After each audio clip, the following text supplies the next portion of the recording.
I have a theory about railway engines being bad-tempered. Well, when I say bad-tempered, that's putting it mildly.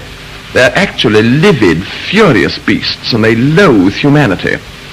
So different from a ship, which is a sad, proud, graceful creature. You know, I can never understand why an engine driver isn't afraid of the monster he's in charge of. But he isn't. And when the train's about to leave, he pulls down a lever, and this livid beast is unleashed. Like this.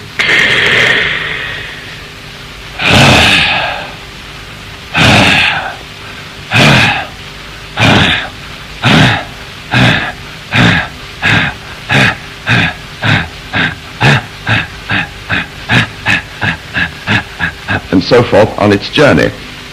Well, now we've unleashed this livid beast, we find it still equally furious, and it has a colossal argument with the rails it's running on, like this. Biddle-a-duck, giddle-a-duck, diddle-a-dee, biddle-a-duck, giddle-a-duck, diddle-a-duck, biddle-a-duck, giddle-a-duck. And that goes on the entire journey. And not only does it have a colossal argument with the rails it's running on, but also all the other rails when they dare to cross its own, like this. Biddle-a-duck, giddle-a-duck, diddle-a-dee, biddle-a-diddle-a-diddle-a-diddle-a-diddle-a-bop, biddle-a-dee, diddle-a-dee, and so on. Well, then we get out into the country, and we come to a little rustic bridge spanning the railway. It's quite inoffensive, this dear little bridge, but the engine can't bear anything within its reach at all, so it shouts at the little bridge as it goes underneath, like this. Biddle-a-duck, giddle-a-duck, diddle-a-duck, biddle-a-duck, biddle-a-dee, giddle-a-dee, biddle-a-duck. Incidentally, talking about this argument with the rails, this biddle-a-duck business, I'm not a much-travelled man, but I'm told this goes on all over the world in all the different railways. For instance, in France, exactly the same thing takes place, and the language is different, you know. Suck it yourself, it's all much the same thing.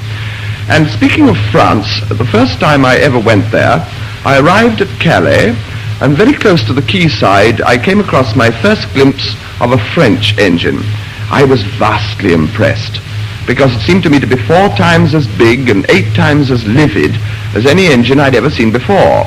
To begin with, it had 8 of everything, cow catchers and bells and everything but the kitchen stove hanging all over it, added to which it had a very bad-tempered word written across the front. It just said, "No," which I know is horrid to start with. And it was a great pleasure to find that I was allowed to do something in France that I'm not allowed to do in my own country, namely that I could walk across the line to get to the platform on the other side instead of going over by that maddening bridge. So I picked up my little bag and walked in front of this monster, cowering away from it, and suddenly, to my amazement, it let out an extraordinarily effeminate voice. It seemed to me to be so enormously masculine, and yet as it started on its journey for Paris, all it managed to summon up was, "Fuh!" Of course, I may be wrong about that, but it really does seem to me to be a little peculiar.